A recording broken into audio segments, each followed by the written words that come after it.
What if I tell you, दुनिया में एक ऐसी भी फैमिली एग्जिस्ट करती है जो पूरा यूरोप कंट्रोल करती है।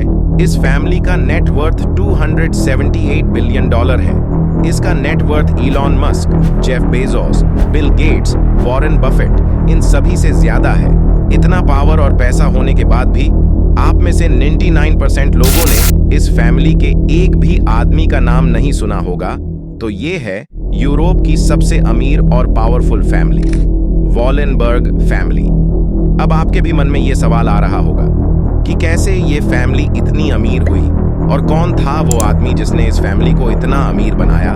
इन सभी सवालों के जवाब आइए जानते हैं इस वीडियो में। तो इस कहानी की शुरुआत होती है 1837 में, जब अमेरिका में एक फाइनेंशियल क्राइसिस आया था जिसमें American real estate bubble bust हो गया और रियल स्टेट की प्राइसेस बहुत नीचे गिर गई। इस क्राइसिस को पैनिक ऑफ 1837 भी कहते हैं। ये क्राइसिस सभी अमेरिकन्स के लिए किसी डरावने सपने से कम नहीं था और इस क्राइसिस के असल कारण थे अमेरिकन बैंकर्स। तब अमेरिकन बैंक्स बेहिसाब लोन बांट रहे थे विदाउट एनी गारंटी, जिसके कारण लोगों के पास पैसे ना होने पर भी वो बैंक से लोन लेकर रियल स्टेट में लगा रहे थे। और जैसे ही रियल स्टेट बबल बस्ट हुआ, लोगों ने लोन डिफॉल्ट कर दिया, जिसके कारण बैंक्स भी बैंकरप्ट हो गए। एक तरफ ये अमेरिकन लोगों और बैंकर्स के लिए किसी बुरे सपने से कम नहीं, वहीं दूसरी तरफ ये एक आदमी के लिए सीख थी।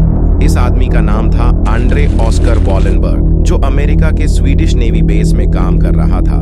आंड्रे ने इस क्राइसिस से सीखा कि बैंक्स को कौन सी गलती नहीं करनी चाहिए, कैसे क्राइसिस से बचा जा सकता है। और इन सब के दौरान आंड्रे ने एक और बात पर ध्यान दिया कि उसके खुद के देश के बैंक्स बहुत पुराने तरीके से काम कर रहे हैं। तब के स्वीडिश बैंक केवल डिपॉजिट की सुविधा ही देते थे और उनका काम केवल पैसे की सुरक्षा करना ही था। वो अभी तक लोन नहीं देते थे। मतलब तब के स्वीडिश बैंक प्रॉफिट कमाने का बहुत बड़ा मौका गंवा रहे थे।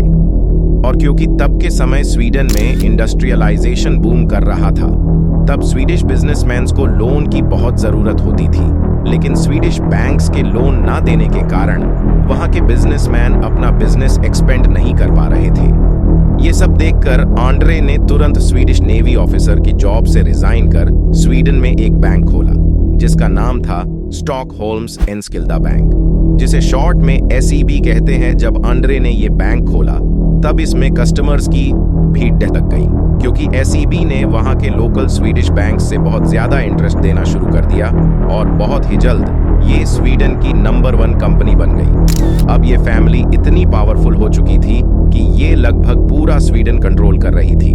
स्वीडन की हर इंडस्ट्री में वॉलेनबर्ग फैमिली की हिस्सेदारी थी। उस समय आप वॉलेनबर्ग फैमिली का पावर का अंदाजा इससे लगा सकते हो कि तब तक स्वीडन की 40% वर्कफोर्स वॉलेनबर्ग फैमिली के लिए काम कर रही थी। अब वॉलेनबर्ग फैमिली स्वीडन के हर एक इंडस्ट्री में घुस चुकी थी और अब ये पावर स्वीडन से निकलकर पूरी दुनिया में फैलने वाली थी। वॉलेनबर्ग फैमिली के इस बढ़ते हुए पावर को रोकने के लिए स्वीडन के गवर्नमेंट ने एक लॉ पास किया, जिसके अकॉर्डिंग कोई भी बैंक किसी भी कंपनी के लॉन्ग टर्म शेयर्स होल्ड नहीं कर सकता। इस परेशानी से निपटने के लिए वॉलेनबर्ग फैमिली ने एक नई कंपनी बनाई, जिसका नाम था इन्वेस्टर AB। SEB के अंडर जितनी भी कंपनीज थी, वो सब वॉलेनबर्ग फैमिली ने इन्वेस्टर AB को ट्रांसफर कर दी। इसके बाद 1937 में वॉलेनबर्ग फैमिली ने देखा कि जर्मनी में डिक्टेटरशिप आ गई है और वहां का डिक्टेटर हिटलर दूसरे देशों में हमला करने की धमकी दे रहा है। इससे उन्होंने ये अंदाजा लगाया कि जरूर अब यूरोप में कोई और हो सकता है। ये सोचकर उन्होंने एक नई कंपनी खोली, जिसका नाम था साब AB। ये कंपनी वॉलेनबर्ग फैमिली ने 2 अप्रैल 1937 में खोला और इसके 2 साल बाद जर्मनी ने पोलैंड पर अटैक कर दिया और वर्ल्ड वॉर 2 की शुरुआत हो गई। वर्ल्ड वॉर 2 दो ग्रुप्स की वॉर थी, एलाइड पावर और एक्सिस पावर। एलाइड पावर में अमेरिका, UK, फ्रांस और सोवियत यूनियन थे और एक्सिस ग्रुप में जापान, जर्मनी और इटली थे। दोनों ग्रुप के लोगों को ऐसा ब्रेन वॉश किया गया था कि दोनों ग्रुप के लोग एक दूसरे को अपना जानी दुश्मन मानते थे। दोनों ग्रुप से लाखों जाने जा रही थी, पर वॉलेनबर्ग फैमिली इस सोच में लगी थी कि उन्हें कौन से ग्रुप से ज्यादा प्रॉफिट होगा। वॉलेनबर्ग फैमिली ने एक तरफ सांप से सीक्रेटली जर्मनी को वेपन एक्सपोर्ट करना शुरू कर दिया। ये देखकर the secretary of US treasury Morgenthau ने एसईबी को अमेरिका में बैन करा दिया। लेकिन वॉलेनबर्ग फैमिली को पता था कि वॉर के लिए अमेरिका को लोन की बहुत जरूरत है और वॉर की वजह से सभी अमेरिकन बैंक्स लॉस में हैं, तो उन्हें लोन एसईबी से ही लेना होगा।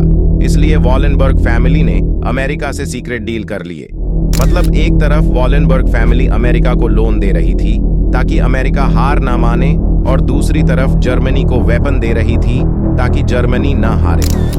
और ये सब वॉलेनबर्ग फैमिली किसी चैरिटी के लिए नहीं कर रही थी। यही डबल गेम वॉलेनबर्ग फैमिली ने 2014 के क्रिमिया इन्वेजन के वक्त खेला। जब पूरे यूरोप ने रशिया पर सैंक्शन लगा दिए, तब भी वॉलेनबर्ग फैमिली की दो कंपनीज एटलस कॉपको और एसकेएफ ने रशिया को न्यूक्लियर वेपन के कंपोनेंट्स देना जारी रखा।